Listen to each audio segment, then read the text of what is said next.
नमस्कार दोस्तों, स्वागत है आपका हमारे चैनल ऑल अबाउट जीएस में। मैं प्रदीप आज एक नए टॉपिक के साथ। आज के टॉपिक का नाम है दिल्ली में इलाज का हकदार कौन। यह टॉपिक न्यूज़पेपर और डिबेट्स के आधार पर तैयार किया गया है। इसे किसी पॉलिटिकल पार्टी से संबंध लगाकर देखना गलत होगा। यह पूरी तरह से फैक्ट पर आधारित टॉपिक है। हाल ही में दिल्ली सरकार ने एक ऑर्डर पर कंट्रोवर्सी हो रही है। देखते हैं पूरा मामला क्या है। कोरोना के बीच दिल्ली में मरीजों की संख्या का दबाव तेज़ी से बढ़ रहा है। ऐसे में दिल्ली सरकार का एक ऑर्डर जिसके तहत कहा गया कि दिल्ली सरकार के अधीन आने वाले अस्पतालों में केवल दिल्ली के लोगों का इलाज होगा और केंद्र के अधीन हॉस्पिटल्स में अन्य राज्यों के लोगों का इलाज होगा। दिल्ली सरकार के इस प्रकार के ऑर्डर पर कई प्रश्न चिन्ह खड़े हो रहे हैं। पहला, क्या कोई राज्य स्वास्थ्य सुविधाओं को इस तरह सीमा में बांध सकता है? दूसरा, संवैधानिक रूप से क्या कोई राज्य दूसरे राज्य के मरीजों को अपने राज्य में इलाज करने से रोक सकता है? तीसरा, क्या राज्य सरकार किसी मरीज के अधिकारों का हनन कर रही है या उस पर अवरोध उत्पन्न कर रही है? दिल्ली सरकार के इस आदेश पर संवैधानिक रूप से प्रश्न चिन्ह तो खड़े होते हैं। दिल्ली की इस स्थिति को राज्य की सीमाओं में बांधना नहीं जा सकता। यह एक राष्ट्रीय आपदा है और राष्ट्रीय आपदा को डील करने के लिए हमारे यहाँ मैकेनिज्म है। केंद्र और राज्यों का परस्पर सहयोग रहा है। कोऑपरेटिव फेडरलिज्म के अच्छे उदाहरण देखे गए हैं, लेकिन कोरोना के समय यह देखा जा रहा है कि बहुत सारे स्टेट्स में अपने स्टेट्स की बाउंड्री को बांध दिया है, लोगों के आवागमन को रिस्ट्रिक्ट किया है। ऐसे कदम विचारणीय हैं। हम भारत के नागरिक हैं, न कि किसी राज्य के। यदि कोई राज्य कोई ऑर्डर पास करता है या कानून लागू करता है तो उसे नागरिकों के सभी संवैधानिक अधिकारों को ध्यान में रखना जरूरी है। राज्यों में आर्टिफिशियल बैरियर लगाना उचित नहीं है। 1997 में सुप्रीम कोर्ट ने एक निर्णय में कहा था कि स्वास्थ्य का अधिकार जीवन के अधिकार में ही निहित है। यदि कोई राज्य राइट टू हेल्थ को रेगुलेट करना चाहता है तो वो कानून बनाकर रेगुलेट कर सकता है, लेकिन यह रेगुलेशन रीजनेबल होना चाहिए। सिर्फ इसलिए कि अस्पतालों में दबाव बढ़ रहा है, दूसरे राज्यों के लोगों को हॉस्पिटल में एडमिशन नहीं दे रहे हैं या कानूनी रूप से सही नहीं है, यह मूल अधिकारों का हनन है। एडमिशन से रोकना रीजनेबल नहीं है। आइए देखते हैं, क्या दिल्ली का तर्क कि उसने हेल्थ में ज़्यादा काम किया है, ऐसे में पहला राइट दिल्ली के निवासियों का होना चाहिए, क्या ये सही है? तो इसमें देखने लायक पहली बात यह है कि किसी नेशनल क्राइसिस के समय इस तरह की बैरियर उचित नहीं है। Public health system state government की जिम्मेदारी है। स्टेट गवर्नमेंट के पास प्राइवेट और पब्लिक दोनों हॉस्पिटल्स होते हैं। जनवरी से अब तक के लॉकडाउन में गवर्नमेंट को काफ़ी समय मिला अपनी हेल्थ सर्विस सुधारने के लिए। दिल्ली गवर्नमेंट ने प्रेस में कहा कि वो अपने नंबर्स ऑफ बेड बढ़ा रहे हैं, लेकिन इस प्रकार के ऑर्डर्स गवर्नमेंट का यह नज़रिया प्रदर्शित करता है कि हम केवल दिल्ली के मरीजों का इलाज करेंगे। यह ऑर्डर न संवैधानिक है न ही प्रैक्टिकल है। ऐसे ऑर्डर सिर्फ पेशेंट और डॉक्टर्स में कन्फ्यूजन पैदा कर सकते हैं।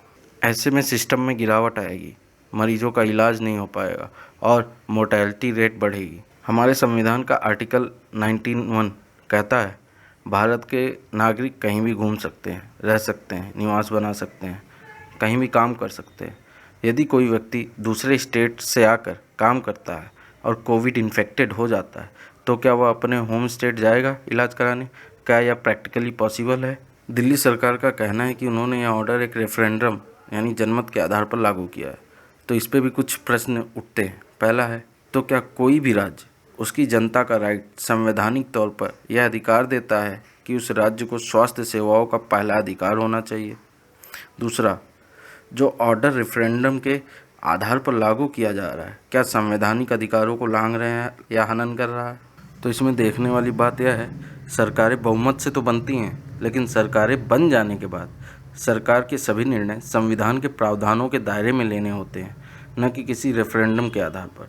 संविधान के भीतर कानून बदलने की एक प्रक्रिया है। हेल्थ एक स्टेट सब्जेक्ट है 7वें शेड्यूल्ड और लिस्ट 2 के आधार पर। उस पर राज्य कानून बनाने का अधिकार रखता है, लेकिन राज्य द्वारा बनाया गया कानून संवैधानिक दायरे में होना चाहिए और मौलिक अधिकारों का हनन नहीं होना चाहिए। कोविड एक नेशनल हेल्थ इमरजेंसी है। इसके लिए एक अलग कानून है जो पार्लियामेंट ने पास किया है, disaster management act and epidemic disease act 1897 का, जिसके तहत स्टेट को अधिकार है कि वो आदेश पारित कर सकती है, लेकिन आदेश कानून सम्मत या संविधान के दायरे में होना चाहिए। दिल्ली देश की राजधानी है, जहाँ केंद्रीय सरकार मैक्सिमम निवेश करती है, मैक्सिमम सुविधाएं प्रदान करती है। उन सुविधाओं का अधिकार स्टेट की बाउंड्री में बांध नहीं सकते। रेगुलेट कर सकते हैं, लेकिन रेगुलेशन भी रीजनेबल होना चाहिए। अगला प्रश्न देखते हैं, दिल्ली या किसी भी राज्य को क्या संविधान यह अधिकार देता है कि उसको स्वास्थ्य सेवाओं में या रिसोर्सेज में वरीयता मिले? इससे डील करने के लिए हमारे संविधान में आर्टिकल 14, 15, 16 है जो राइट टू इक्वालिटी से डील करता है, और 15, 16 अफर्मेटिव डिस्क्रिमिनेशन की बात करता है जो कुछ स्पेशल क्लासेस के लिए हैं, जैसे एजुकेशन और कुछ अदर सर्विसेज के बारे में बात करते हैं, लेकिन हेल्थ सर्विसेज की बात नहीं करते।